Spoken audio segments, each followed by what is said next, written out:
Check it out. This is DJ Elf7 live on the set, and we are live with Forest Mommy from Colorado. But I'm gonna let her introduce herself. Go ahead. Yes, I am Jessica Bensky or Forest Mommy on Twitter, and I'm from Colorado. And I decided to run for city council for some stupid reason in my town, but I'm here now. It blew up. I'm running for a district, and I'm learning a lot. I'm learning a lot about the political world. It's hilarious, but it's kind of a fun vibe out here. We're kind of doing all sorts of different things. We're setting up a new program, and yeah, that's me. That's me. What got you? Okay, what first got you started on this kind of activist journey? Definitely the COVID stuff kind of pissed me off, and I just all I was doing was posting about it on Twitter, but then people were like liking it, and I was building this following, and then I'm like, okay, well, I can do stuff about this, and I was like, oh, I can actually go like speak against the people at the Capitol building. I can go speak against the stupid bills they're trying to put in and stuff, and then that turned into kind of therapy for me. Like that was therapy to go like talk against these people a little bit. Okay. And I don't know, I just got hooked. And then with this whole race coming up, our campaigns manager out here was like, it would be a good race. There's no one else signed up. You'd be the first one to like sign up. And then I was like, oh, I don't want to do it. I don't want to do it. But I don't have an excuse not to. I have a really good platform online, and I had no excuse not to. And it's working out great. So I haven't won yet. It's not till November, but it's looking pretty good. So. All right. And I Interesting. hate politics. I should get that out. I should hate politics. All right. Some people are guided in their political philosophy by certain ideals or principles or different, models. Something that might, you hear about socialism, you hear about libertarianism. I believe you're running as a libertarian candidate. I believe you have your own ideas of libertarianism, and I think that recently, I think that you're also a Mises proponent, but I'm not sure exactly what Mises is. I think there's different factions or definitions of what that is. What is your political ideology? Um, I would say overall, my logical ideology is like I don't think we need government at all, but that gets a little crazy, and people disagree with me a lot on that. But so I just believe in a very small government. I don't believe people are good innately. I don't think it'll be like paradise. I don't think it'll be utopia at all. I just think government makes everything worse for people, and it breaks communities up, and it makes. I think communities should be able to take care of each other a little bit more, but the government comes in and makes it harder for people. So I guess that would be kind of like I just want to strengthen the individual so the individual can be strong in their community that they choose to be in, and the government has like very little power. I guess that Okay. would probably be it.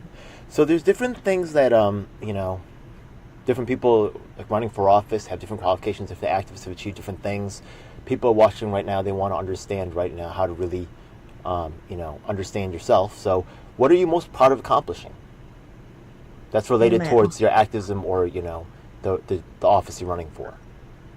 I guess just being able to say what I want. I just say what I want. I don't hold back because I think I'm going to get in trouble or I'm going to get canceled or fired. Like I just say, I, s- I'm very much who I am, and I put that out there. So I'm very proud of myself for being who I am, very honest out there. On my Twitter, if people follow me, they know I'm very honest and very out there. So I'm proud of that. I'm proud that like there's really no secrets about me for the whole race and stuff. I was like, oh, I've never been arrested or anything. Not that there's anything wrong with being arrested because sometimes it's stupid, right? But like I don't have any secrets. I don't have any of that. I'm proud of that. I'm proud of just living my life exactly for who I am and how I want to live it. I've Okay. molded it, and even when I was broke and stuff, like I always lived my life exactly how I wanted it. So I think I'm proud of that. All right. In your journey to this point, you may have confronted some serious questions, some problems. You may have been like, look for advice or, look to different stories or guidance. Is there anybody who you feel is influential to your political ideas or your activism ideas? If not, it's Um, fine, right? But, okay. Yeah, because I'm totally different, and that's the thing. I do have people who are helping me now, and they see that I'm different from because everybody wanted someone different in my area, so they're stoked about me being different. So that's cool. But Hmm. yeah, Okay. as far as like Different means no what? one, no big name. As far as like I'm A lot of other Like, people are old and just less attractive, maybe. everyone's old. I'm younger. I've always been involved volunteering as a younger person, and not even necessarily Okay. politics, just everything. And I'm just, I'm not going to let people polish me. They're, with all the politics, people are like, you can't say this, you can't say that, you have to be this, blah, blah, Good. blah. And I'm Good. not doing that. And everyone around me who supports me knows they can't do that. But I'm still trying to watch my mouth sometimes, right? But overall, I'm not, I'm just me. I'm just putting it out there. So I Okay. don't really know if there's really no one that's influential, I would say, in that regard. Okay. What do you think the most effective things that activists can do? The most what thing? Like the most Effective what? things that activists can Effective. do. I mean, just show up. These people just show up. It's so hard to get people to show up and do anything to talk against.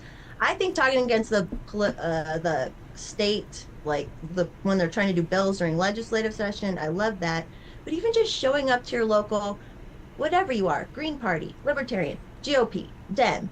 Well, the Dem, everybody shows up for the Dems. They don't need any help, more people showing up. But like, it's just like, just show up because that's why they've taken over. It's because people showed up, and that's what we need to do too. And it sucks. It's volunteer time. It's not always fun, right? And like, if you're doing something through the specific party, you have to do decorum and do all the business. It's not always fun, but that's what we need to do. And that's how you get to know people and build your communities with people that are in that same kind of mindset.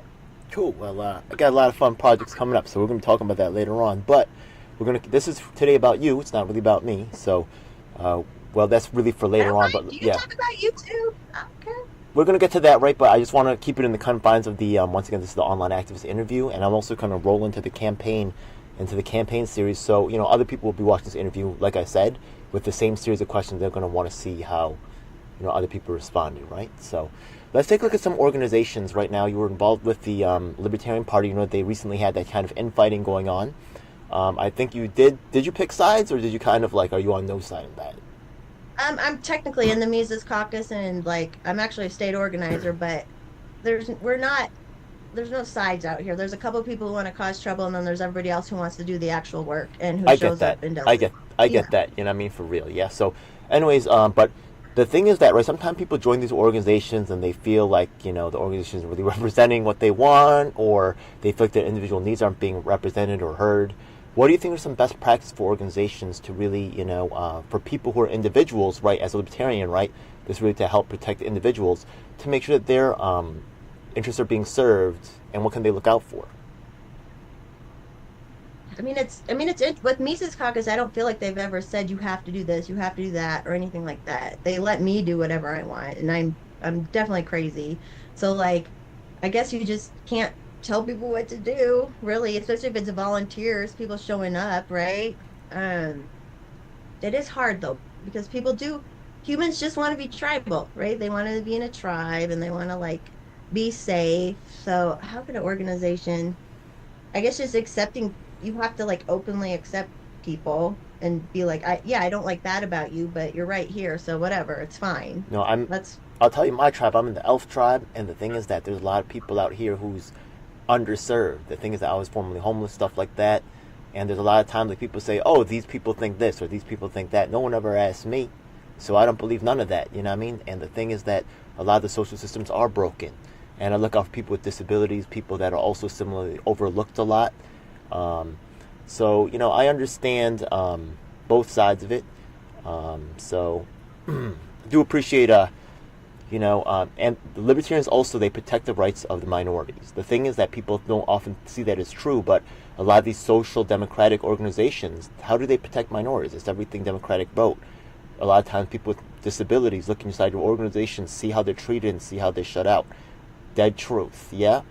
And yeah, and those organizations look don't at take much to minorities see. as check boxes. They look at check boxes for their And there's a diversity hierarchy. quota. Yeah, and Yeah. and sometimes they're not looking at all the truth. That's a fact. So appreciate that. Yeah. Okay. So let's go on to the thing is that as you have been through your journey, I know it's been kind of the COVID thing happened not so long ago, but it's been a ride, and you've actually city council is a pretty impressive position. You're getting to meet some people.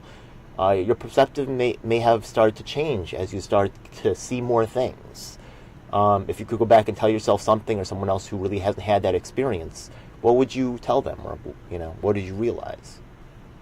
Definitely, if you want to get involved with politics, which it is nuts, and who knows if it's going to work, I would say just only do what you can. Don't jump in too much and get burned out and all that, because I've definitely had some up and downs with that. How do I tell them? But also just jump in too, because it is just showing up. Like I said before, it's like you got to just show up, which I didn't show up for a long time, and then I did, and then now this crazy stuff happened. So yeah, definitely don't get burned out. Only take on what you can chew.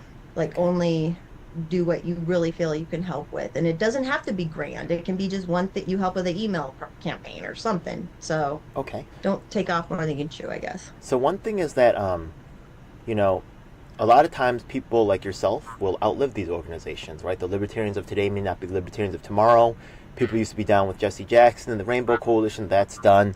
Dukakis is done. Bush is done, right? Yeah, where's the, right? So, but, the people in your neighborhood, the people that are activists, I still know them decades later. That's what's up. So, right, how can people follow you? How can people find out more about your own personal journey, right? Because you're on your own journey through your own political development, right? So, how can people find your stuff?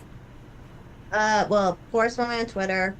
I'm jessicavensky.com, but really just talk to me. Like, I love talking. I've had such a crazy, strange life for like a boring looking white girl. So, like, it's fun to like, I love when people want to talk about anything, but those are the best places that I put everything on Twitter. Okay. Like, Twitter is everything. So, Now that people have your information, what do they have to look forward to? Do you have any like upcoming events? Maybe, I'm going to be door knocking. So, if people in my district will be seeing me at their door soon. So, have a that's something to look fundraiser. forward to. Have a fundraiser. Yeah, Have a fun we event. do need And, to yeah. have. Have Yeah. some of your talent come out, right? Have your artists come out, right? Yeah. Have a good time. Yeah. Yeah, we're gonna do more stuff like that. I had one, we're gonna do another one, and I hate Cool. the fundraising aspect of it. That's my like Well, part you of do that. it your way. Don't do it the whack way, right? Because you Yeah. expose people. That's the people who do it your style, and then you'll love it. You know what I mean? Yeah. Yeah, well, I got most of my fundraising because that corporate journalist doxed me, and everyone like was like, "Oh, screw him, we like you," It's funny and how that was things it work. on Twitter. I was That's like, how "Thank marketing you." works. Yeah. Yeah, All right. thanks for the advertising, So buddy. Like, I'm going to switch actually to the candidate interview now. That's you pretty much completed the activist interview, just the basics of that. So which is great, right? Thank you so much for that. Now the thing is that in the candidate interview, I usually actually have some political partners that I work with, so I usually ask their questions first. So I just want to clear up. First of all, how would you feel about freeing Assange? oh, I'm all for. I spoke at we gotta free Assange. Like, we have to. I can't believe, well, I can't believe Trump didn't pardon him, but yeah, that's a huge thing because he's what we were supposed to do. He was telling on the government and he's being punished for it. And it's to get other people to not tell on the government too. So yeah, free Assange, the poor guy. Yeah, and I got to tell you, unfortunately, that movement right now is very like I think Dershowitz is involved somehow with Assange's defense, who's actually involved with the crooked Jeff Epstein stuff. There's a lot of people around at high levels around the Assange freedom movement that are actually problematic and should be looked at much more carefully. The fact of the matter is that just like yourself, I said I had the most candidate interviews in the 22 election cycle. I asked every single one about freeing Assange, every single one. But you notice that my work, also the work of Dak Rillo and other people who are really working to try to free Assange, our work is not talked about. In fact, there's actually a media, monopoly of certain entourage of people that I know specifically. I'm going to name them real soon. It won't take much to make me name them. And they really kind of locking down the Assange thing and keep other people that's doing the real work out. Just so you know, that's what's up. But I don't give a damn. Well, I believe it. Yeah, it is. Yeah, it's I believe dirty. it. That's how it works, right? The people with the biggest voice who maybe not be doing as much, right? But Yeah. For real. Anyways, let's move on. Yeah, to another group. Let's talk about, I was affiliated with the Yang Gang, right? Yeah. And a lot of them have questions about UBI. How do you feel about UBI? I personally don't like it because it would be from taxation. Obviously, we kind of did UBI during COVID, so I don't know. I don't appreciate it, but we're in the system now, so But I don't support it. I'll just say that I don't support it. And actually, just for nuanced, my own take on that is that it's good to be skeptical. The fact of the matter is that a lot of my Yang Gang brothers and sisters, they get behind a slogan, but there's so many programs that are promised one thing and get it weaponized against their actual targets. I'm talking about welfare, public housing, so many different things. For real, we need to sit down and have a real discussion about the truth. And I'm with these communities, dead truth, right? Yeah, disabilities community, right? They're actually, the senator from New York was actually, I don't know if you know, he's disabled. He's in a, he has severe disabilities. So the Libertarians, once again, are protecting a lot of our ideals. So thank you so much, yeah? And I know some of y'all want to cancel because she says Libertarian, and a lot of things she says are probably triggering to some people. But there's a lot of truth in what the Libertarians say. So appreciate that, yeah? And that aspect and that take. Sorry to just jump in with that. The UBI, I just want to once again, it's a good discussion. That's real, yeah. Okay, so UBI could be good or could be bad, and a lot of people just aren't going to admit that. Yeah, they have because government's involved, and government's always bureaucracy, and they'll mess it up. That's what that's problems. And pro UBI groups are more interested in passing UBI than making sure that UBI is passed correctly, or some. You get what I mean? So you got to be very careful, yeah. They did that with legal weed in Colorado. They passed it, and it wasn't. They said it's for the schools, but it really wasn't. Like that's the kind of stuff they do with. Let's talk about that just for 1 second, just before I go on to the rest of them. I will, yeah. I'm taking a little bit of liberty here because, I actually did have Forrest Mommy on another show and just feel a certain camaraderie. So I appreciate your free spirited nature, yeah. So the thing is that let's talk about one thing in Colorado that I'm aware of. They had something called social programming, where it sounds good on paper. They say poor people and minorities are the only ones who get to open up weed shops, right? So you know where this went wrong? Because on paper it sounds nice, right? Do you know how it went wrong? I'll tell you how it went wrong. How I know it, yeah. The thing is that the poor white people, they opened up their things, you know what I mean? But then the poor black people tried to open up their thing, but then the rappers came in with their millions of dollars and they couldn't compete. So the thing is that you're a poor black group in the community watching a poor white, dude who was next to you, right, working at, Rite Aid, whatever, you know what I mean? And this dude just opened his special, like, damn, bro, I'm happy for you. Then you try to open your stuff, it's like, nah, dude, nah, you don't get to be nobody. You know what I mean? You're like, what? What? Is that justice? To me, that's really not. No, it's the government picking and choosing. That's the government picking and choosing winners and losers, basically, like. Yeah, you gotta be real careful. So it sounded good, didn't it? It sounded so nice. And what happens? What happened? You got more of it. Those dudes are pissed. I'd be pissed. Yeah, I'd be pissed as hell. I might raid the shop. I'm sorry. Okay. Anyway, sorry about that. Okay, let's go on to another partner right here. Let's talk about people with disabilities once again right now. The thing is that people with disabilities are allowed to be paid sub-minimum wage. And the thing is that if they're, and I get it, right, maybe they have less productivity. But if we look at minimum wage, it's kind of like close to a poverty threshold, right, where people can, pay their rent, things like that. In some communities, minimum wage is higher than others, right? But just generally, that's that idea. Would you support at least a minimum wage living standard for people that are disabled? Oh yeah, for sure. And I want the government. The government had law that they could sterilize disabled people. Did you know that law back in the day? Oh, they're still trying to do that. Yeah. I think that's actually my friends say that the COVID. They're very concerned about that, and they need to be listened to instead of dismissed. Right? Why are you disregarding the voice of people with disabilities? They're very concerned about this. Yeah. Yeah. No, yeah, they need to be treated fairly as everyone else. Can't help what you're born with or what happened to you, Yeah, and it might actually be in its own way, its own gift. Who knows, right? Yeah, and not that it's always. Yeah, I know it's a struggle, but it brings a certain perspective. And there's that lady with the autism. I don't know if you heard her story about how she has.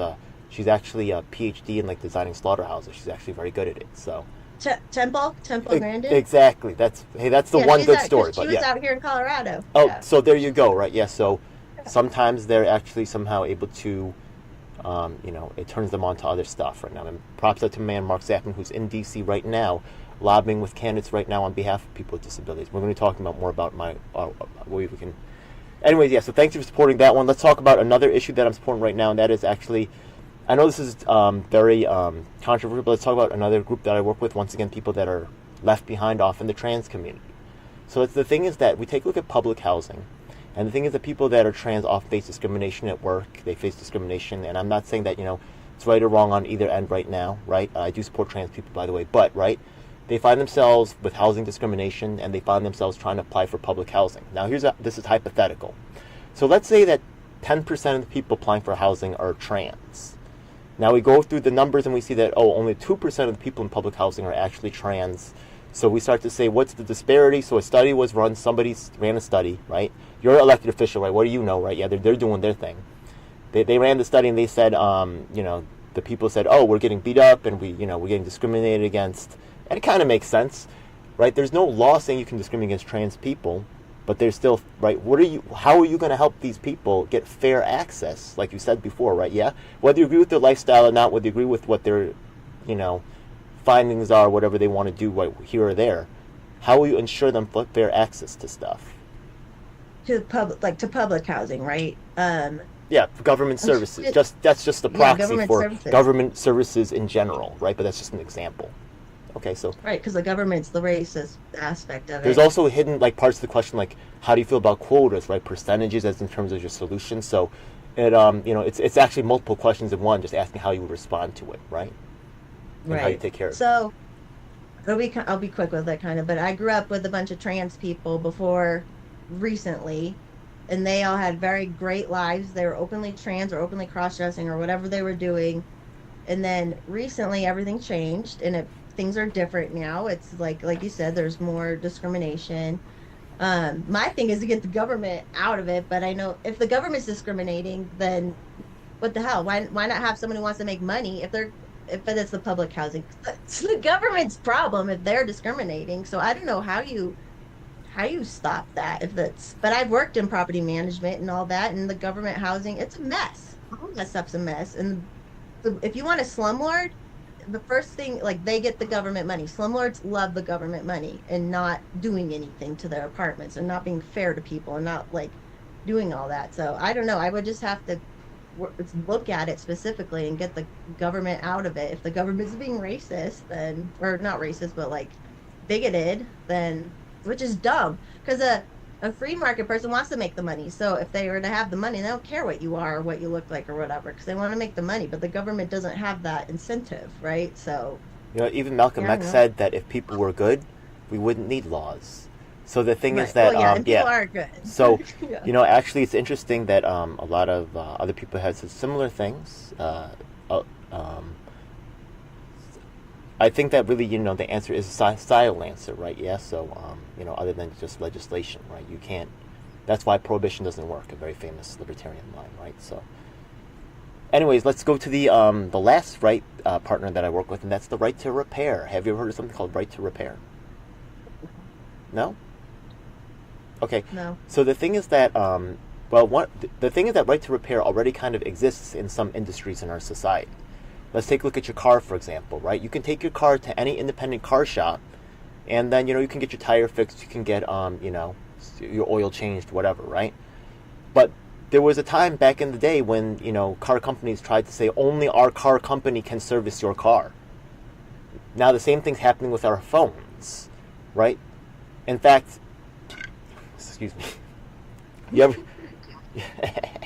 ever go to McDonald's and you ever see how the ice cream machine's never working? You know why? Because every time they fix it, they got to spend $10,000-$20,000 to fix it because of an exclusive contract for repair. This was so problematic that Joe Biden himself had to issue a command because the military was in so many problematic contracts with exclusive repair. You know what I mean? This is a way for companies to really bilk the customer in a new way, and they're doing it on a federal level. So this is actually trying to make schematics available and also make prevent companies from banning people from making replacement parts and stuff. Which they want to do with planned obsolescence and stuff like absolutely, that. Right? Yeah. Want everything to break, and then they're like, oh, well, even the cars, they're so electronic now, and then it costs so much money to fix this or that, and it's a mess. Yeah, the washers and dryers break down all the time. The portable earphones? Yeah. Completely unnecessary. Here's another crazy thing, right? Okay, let's take a look at this. Now the thing is that by the way, I have a lot of experience in hospitals, in doctors' offices. I have a lot of medical experience, but you'll notice that a lot of these progressives never call on me when it's time to talk about Medicare for all. And I can tell you what's wrong with that too. I no longer support that as well. I can tell you what's jacked up there. But let's just go through this real quick example right here. Hypodermic needles, right? Mm-hmm. Yeah, like the jab. Yeah. So the thing is that think about it, right? When there's something called stick injuries where people, the nurses are taking the needle back to the disposal thing, and they accidentally jab themselves, right? Yeah. So the thing is that Yeah. they actually made a hypodermic needle, if you think about it, which will actually self-clip the needle off, where you give the injection, and if you think about it, it's really not hard to think about how something like that would work, right? You know what I mean? Right. But the thing is that the drug industry already had millions and billions of dollars already. They bought already syringes, and they didn't want, right? Yeah, the safety was secondary to their already investments. Think about that, you know what I mean? So the thing is that the nurse industry got on board, the doctors industry got on board, they kept their mouths shut, you know what I mean? And they don't give a damn. And even though there's nurses and doctors dying every day from accidental infections, they could take care of this, they can make safer equipment, they don't for industrial reasons. That's why so many doctors and nurses were actually leery of getting because they know how crooked the industry is, but instead of listening to people like myself, who are actually experienced and can tell people about how broken the system is, they pick and choose other people that are less qualified who are useful for their own ends. So you're going to see that going on. You got to be careful. And a lot of people are going to want to be your friends. A lot of people with money and influence and celebrity friends who are going to want to shut out someone like myself. And we're going to talk about some of those other projects later. But sorry to go off into that little aside. But that's talk about the. It makes sense, right? Yeah. Yo, this is real. This is real. This is real stuff going down. Yeah. Anyway. So yeah. Okay. So the right to repair. Is that something you would support? That if you want to go, yeah, of course. Excellent. Yeah. Yes. Okay. Cool. Yeah. Very cool. Okay, that is a libertarian concept, mostly being supported as well too. I think that I remember. I think Larry Sharp was also a fan of that as well too when we got to meet with him. That was pretty cool. Yeah. So good. Okay. That's where we met. Was on Larry's show. Yeah, that's true. All right. So let's. So now the thing is that some people have a different priorities, different specialties within their campaign, right? Different issues that they specialize in. What are your areas of expertise, or what are you really bringing to? What's your vision? You said you have a platform. What's that all about? Well, just lowering taxes and fees around here. It sounds silly and sounds like what they all say, but they had pushed through some taxes 2 years ago, and they didn't. They were like, the guy I'm running against was like, well, people aren't smart enough to vote for that. And I'm like, whether voting's real or not and it's all legit or not, the people should be able to vote for the trash service or whatever. So I've kind of got into that, the trash tax we got, and then land use, because it's still being built, everything's still being built up around here. So a lot of land use issues.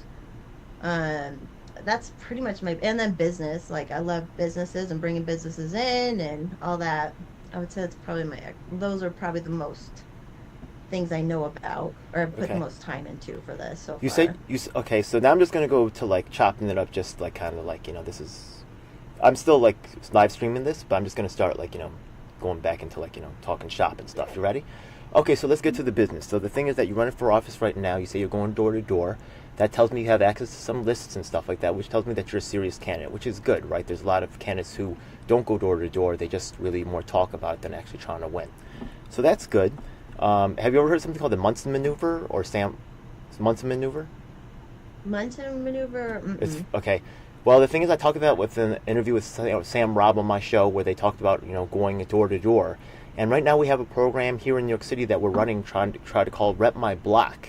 And the thing is that we've made the voter data available for both Republican and Democrat Party. We've been collecting that data over 3 years, and we've been actually we made it actually more accessible to the public, because you got to file like a FOIA request form for that. I don't know if it's free in Colorado. Is it? It might be. The voter list might be free in Colorado, but they only have for the current time. Yeah. Yeah, we started a new program too called Voter Gravity. I don't know if you've heard of that program, but it's pulling all the data from everybody, all this, for our door knocking and stuff. So Rep My Block is open source, so you guys can get it on GitHub. You can run it independently on your own server. You don't have to share your data with us at all. You know what I mean? So it's just open source. If you want to, though, we're cool with that. And also, just so you know, there's something called County Committee. And the thing is that I believe that there's a different strategy that's really should be used by individually, and I support third parties and independents, by the way. I had the only third party independent candidate forums here in New York City in the 2021 election cycle, and I'll tell you about another project I did in 22. But the thing is that there's a different strategy to be used on a federal, a state, and a local level. And when you hear about like the coins being flipped right at the right when Bernie was fighting at the convention, I know these other things. those things are determined at this thing called county committee, which is a very local area. And the thing is that, they actually control the judges. So if you want electoral reform, if you want, right, if you're going to be suing your state, right, judges, your opponent for cheating and stuff, right, who's going to be the judge for that case? Oh, is that the democratically appointed judge from the... Well, good luck with that. Yeah, good luck with that, for real, okay? Not only that, right, but they also... There's something called... okay, if someone leaves office early for death, or a lot of times they do this on purpose. 1/3 of all elected officials are backdoored in this process where through special elections. They do that in Colorado as well too, right? And the thing is, a lot of where they can get appointed even, I think, on some of them. Yeah. If someone leaves, yeah. Yep, and a lot of famous people like Cuomo's, or people like, name brands, like even like I think everybody loves FDR. Franklin Delano Roosevelt himself was backdoored in this way. A lot of name brand people, rich people, are backdoored in this way, which takes on democracy. So right now, the county committee, we're trying to really go in there and then really take over that on a little small block-by-block basis. Now, the thing is that if you don't win in this cycle, right, yeah, you can really start to build your army and get to know other activists. And each block can control and know what's going on in that 2-block radius, and we can all work together. It's up to us, though. You know what I mean? That's just one program we're working on. Now, because New York City is so densely populated, 8.5 million, the largest market in the nation, we have actually 5,000 seats in Brooklyn. But I think Washington State has only like 40 representatives, so it's much more achievable. I don't know about in Colorado, but the numbers are just vastly different, where your assembly district will probably be much larger, but there'll be much less seats, and you'll be able to have much more impact quickly. You heard about them taking over in Nevada, about how anti-establishment Dems took over in Nevada or in Buffalo. But you don't hear about it until after it happens. You're not going to get any help from the press or media until you do it. Then they'll just quickly report you, then you're gone. Yeah? But were they Act Blue? Were they Act Blue Democrats? Ooh, were they using the Act Blue? Yeah, some of them are, yeah, and I don't like Act Blue, and I don't... Yeah, exactly. Okay, exactly. That's some false, fake-ass stuff, right? Yeah, you're right about that. I hope you're suspicious of Act Blue. You are suspicious, right? Oh. Do not trust no Act Blue. Do not trust no... What's the other one? Yo, the other one... Win Red is the other side. Yeah, they also... But the thing Act Blue, yeah. oh, no. Act Blue is like... I wish more people would expose them, because there's so much to expose. Like, even if you go to the... the Act Blue is also tied to this other thing. What's the other one that they have for the... for the grassroots organizations to do their back end? Yeah, I forgot what it's called, but if you try to look it up on Wikipedia, there's no mention of the founder. There's no mention. It's like some straight out of CIA stuff. Get out of here. It's mad obvious. Stop playing yourselves. And they're paying people 200. Like, I looked up the jobs in Denver for Act Blue, $200,000 jobs, $200,000 a year job. And I'm trying to do my canvassing with nothing. You know what I mean? So it's like they are a huge shadow organization. It's crazy. Think about what they have to lose. There's billions of dollars in contracts available. They literally have billions. It's crazy. The thing is and that they steal from people. A lot of people eventually give to them, and then they keep taking from them, and they don't know it. Like that's a whole thing, man. We don't have to get into it. Yo, the change really does add up. The thing is that I look at my city taxes versus my federal taxes, and how small my city taxes are versus my federal taxes, and I look at how much money the city has. Yo, the federal government has so much money they're just wasting and just doing all kinds of crazy stuff with. Yeah, this is sickening, yeah? Anyways, enough. On war. And most of it's on war and the military-industrial complex, and we got people homeless. It's just... So one really cool plan that I'm actually running for 24... When is your race? It's in 24 or 23? This year, so November. It'll be November this year. Okay, well, 23. Either way it goes, right, you might have to run again. It's rare for candidates to win on the first time, but you can start to build your base with the county committee. Here in New York City, let me tell you something else crazy that a lot of candidates do. They don't plan to win on the first time. Here there's something called publicly funded elections, so if they raise $1,000, they get $8,000 back. For every $1 they raise, they get $8 back. So they go in and they put in 1,000, and their friends put in 1,000, they multiply that, and then they cake up for their next run. So they be using the city funds to really go crazy. Are they doing that in Colorado too? Why not? There is something like that. My campaign manager was telling me about that the other day. There is something like that. If you all win, kinds of shenanigans. If you don't win, it's I didn't even know I was going to be paid for city council. I'm like, I don't even care about the money or anything. I'm just like, Yeah. to get in, right? Like, and they're like, well, you get paid, and I'm like, oh, well, I'm going to donate it then. So Well, that's what I'm going to do. wait till you do the job and everybody treats you like crap and they just only want things from you. Yeah, So, right. okay, so then you better just then you'd be like, why did I give away that money? I did this for free. Am I crazy? Yeah, so be careful with that, yeah? Well, people are going to come yell at me like I go yell at the other one, at the other Yeah. politicians. I know that Not only that, can yeah, but happen, so. a lot of the people that are closest to you can actually be your biggest liability, right? The thing is that they are actually, and not saying that they're dishonest, but they will try to control information to their own benefit, right? And the thing is that they'll Trust shut out no people. one. Yeah. Trust no one. Yo, I'm telling you, yeah, for real, yeah, this is real. And okay, so let me talk about the next project that I'm working on called during the 22 election cycle.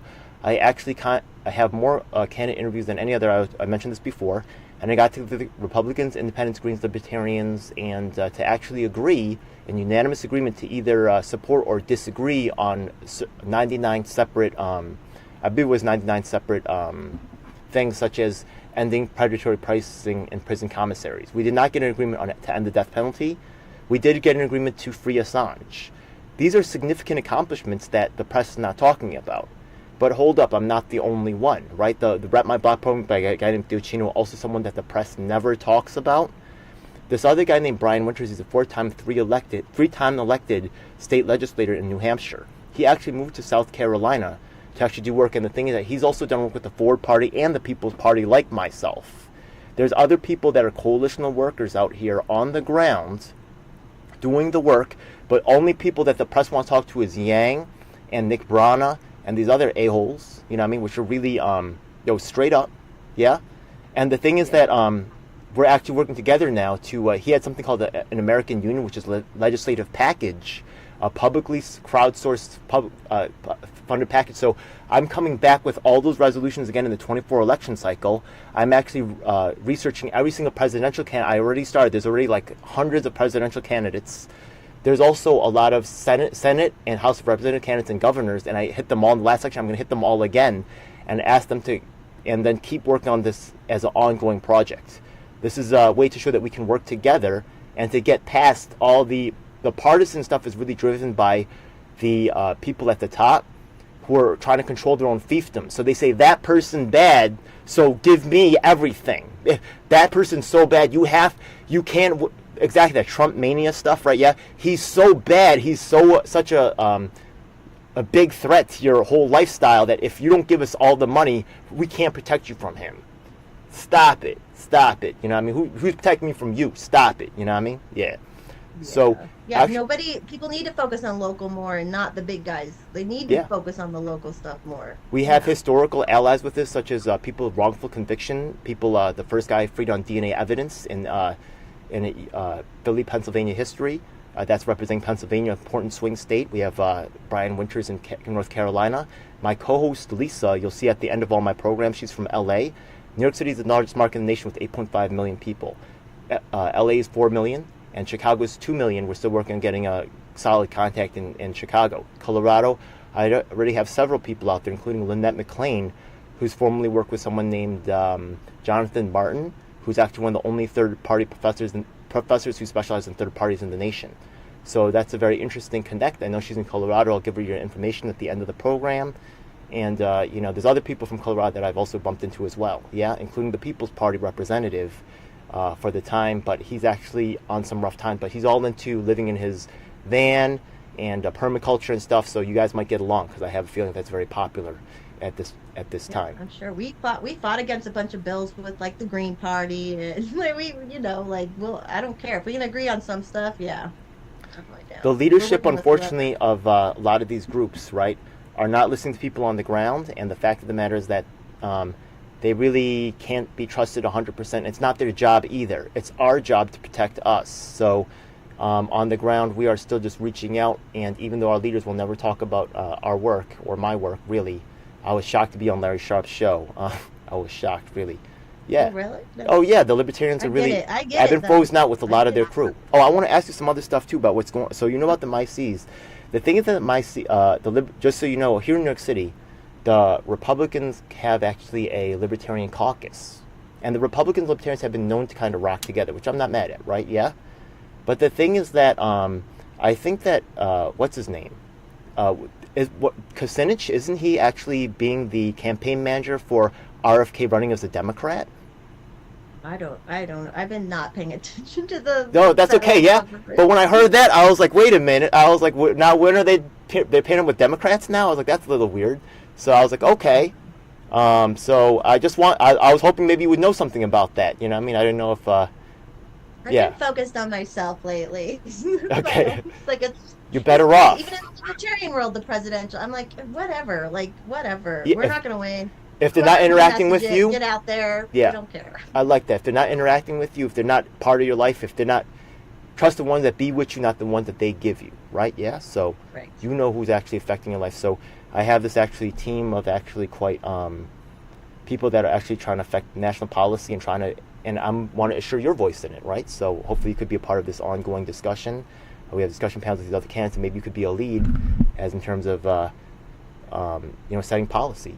I'll send you the unified platform, the PDF, so you could see the 99 resolutions that we did end up agreeing on, and that could be a template for the next one, as well as the American Union, which is Brian. So if you want to have more national leanings, that can also help your local race, right? If people of national prominence, actually, just so you know, in L.A., what's her name? Who's the head of the Democrats again? Nancy Pelosi actually commented on the speaker's race for something called Nithya Raman. So the thing is that in certain localities, national figures will play a part. And the thing is that even in your city council race, if you are really I think you are one of the more visible libertarians, you may be getting some national support. So that would be cool, and I wish you the best of luck with that. Yeah? Thank you. Okay. Yeah, they made a big deal about me being a libertarian. I'm like, okay, like, okay, whatever. Like, what does it matter? Y'all are, they're like, it's a nonpartisan race. I'm like, I know what you guys are. I'll tell you the unfortunate truth of it. Yeah, the thing is that they want to exploit you.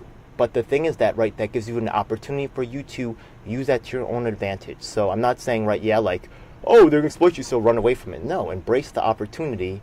But make sure you don't forget about people like myself, please. That's why I'm taking the gamble. That's why I've rolled out early, to really reach out to people like yourself. I know later on a lot of opportunities will come your way, possibly, right? Yeah?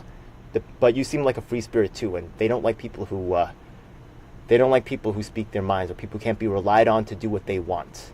And I'm sure you probably already ran into problems with that. Am I correct? Oh yeah. Yeah, exactly. Yeah, Yeah, I know what's up. Yeah, so I recognize a free spirit. I recognize who can be controlled and who can't. So it's all over you. That's all you say all the time. So I get it, and that's cool. So keep rocking with myself. We're going to work on future projects. Like I said, the unified platform. Oh, another thing that we're working on, we have a guy with, I don't know if you heard of someone named Mubia Abu Jamal.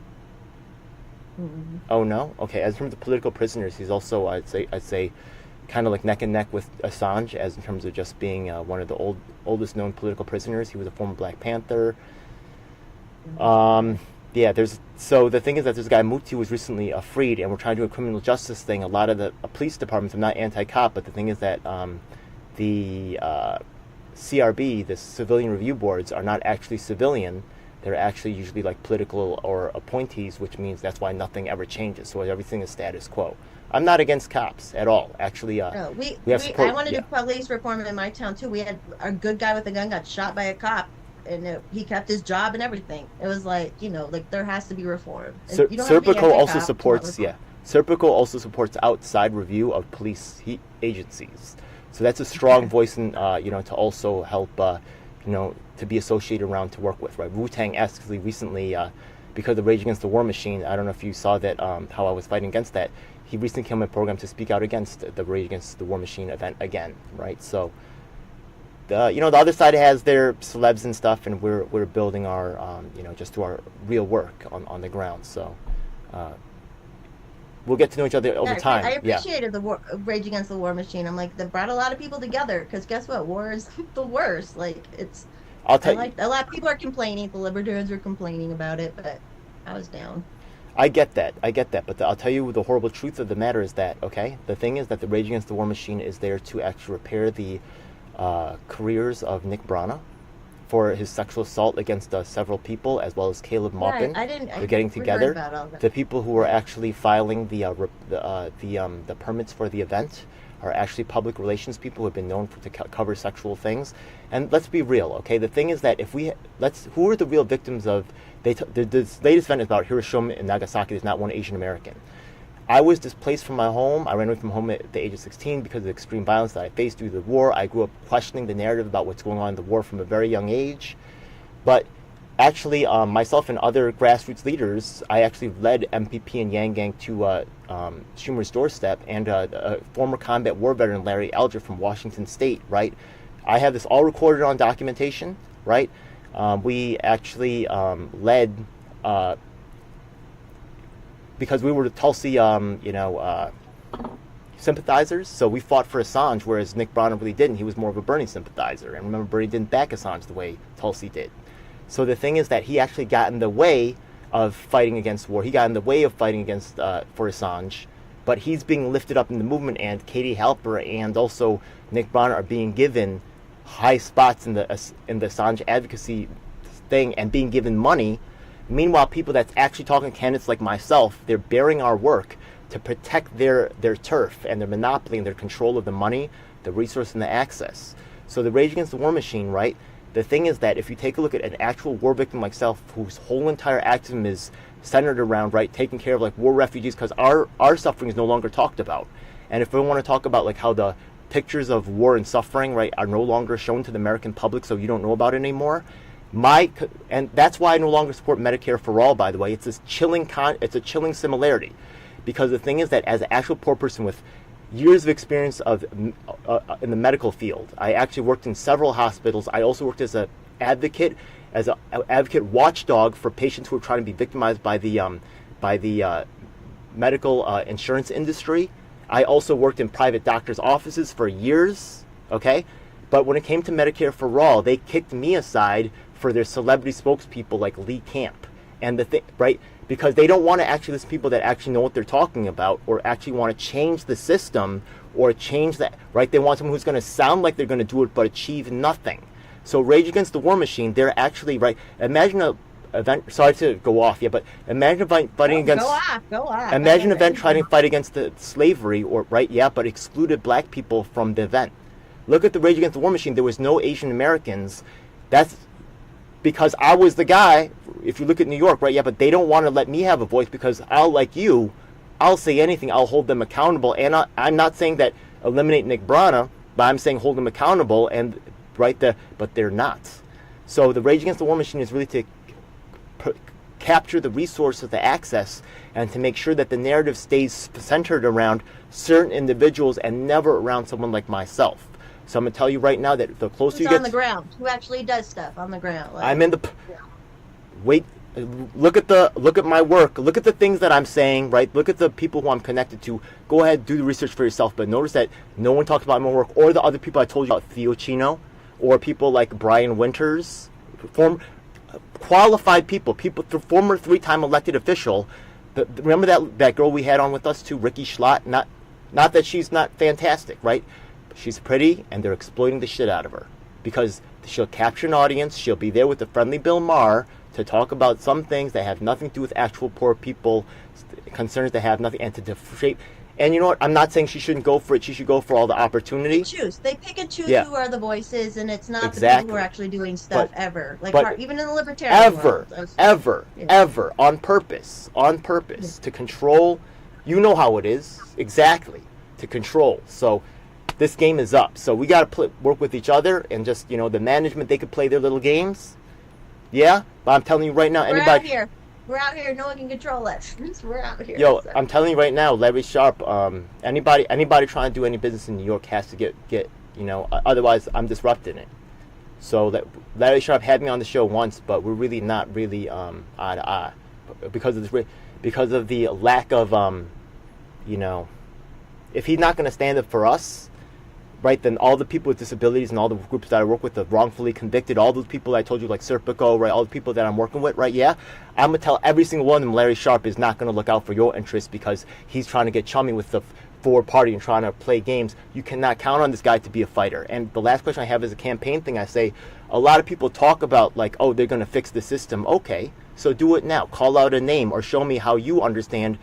Show me that you can call out some corruption right now? Are you willing to call it? And then people already, you can see in the interviews, they can't answer, they're scared, you know what I mean? And you can see right there, you can see it all over them. They're not a fighter, they're not going to clean up shit, you know what I mean? They're going to go in there, and they lied to themselves. But ask them to name a name go ahead. You seem like the type, go ahead, name a name. Call something else. Name I don't like? No, I name, like no. Name, okay, so the thing is that as a whistleblower, yeah, the thing is that it's easy to pick certain targets that are far away, you know what I mean, like Trump or stuff like that, but do you know of anything locally going on, or like, I'm pressing you extra hard, right, maybe because I'm holding to a higher standard, but is there anything that you know about, like, you know, locally going on that's really, like, problematic that needs to be fixed?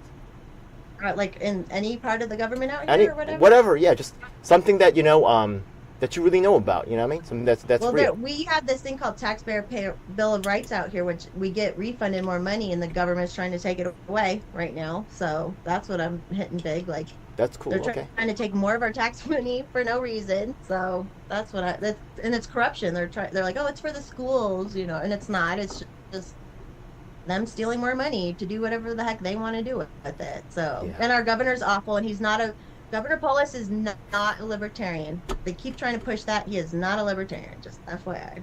So I get that out there. Okay. So that's good to know. All right. So, you know, yeah, you'll see different answers to that. There's different, you know, responses, but that's, you know, pretty good. So I like that, yes. And I'm excited to meet you as well. I do recognize you as a potential star. Everybody sees that, you know, you're very attractive and you're outspoken. You're not, and that gives a feeling of authenticity, which is really, you know, some people are good at faking it. We had to like build our own. We have to build our own thing, right? Yeah. Like, but you know, there always will be the offers later on. So we'll just see how we work together. Yeah. I'm always going to fight for my own deal now, though. I trust very little for later. Yeah. I get it. I get what I need now. But that's good. You seem like you understand that. So we're going to be good. Yeah, I get it. Yeah. All right. Cool. I get your frustration of them. I totally get your frustration. Wow. Well, luckily I can strike back. I'm camped out on the biggest market. Try and fuck with me, yeah? Let's go, Jimmy. Yeah. Jimmy can't do nothing in New York. Try to do anything in New York, bro. It's getting shut down. I know you think Nick Bonner coming out here. He's safe. Get the fuck out of here. I'm sorry about that, yeah. But anyways, yeah, we're going to see what happens. That's going to go down. Anyway, sorry about that, yeah? Maybe, you know, beautiful woman comes on, I got to flex, you know? Who knows? Just some stupid shit. Just don't worry about it, yeah? I'm just fucking around. Anyways, yeah, so... Anything else you want to share with my audience before I pretty much ran out of shit? It's really emotional time for me because it was really Larry Elger died. You know, I mean, he's a former combat war veteran. I was very close to the guy. He was actually my connect on the West Coast, and you know, he died before he got justice. You were a veteran? You're a veteran? No, did you say? No. But no. The thing is that coming from you know, I told you I ran away from home at the age of 16, and you know, I really feel like I have a very good understanding of the war experience. You know what I mean? And I can talk about the generational effects of war, and I can talk about the trauma, right, which other people will get, right, which these speakers, I know y'all watching, so go ahead, copy my shit, fuck you, I don't care, right? But the thing is that when you take a look at the refugees from Palestine who go to Europe and mess it all up, the Arabs who are in Europe, right, yeah?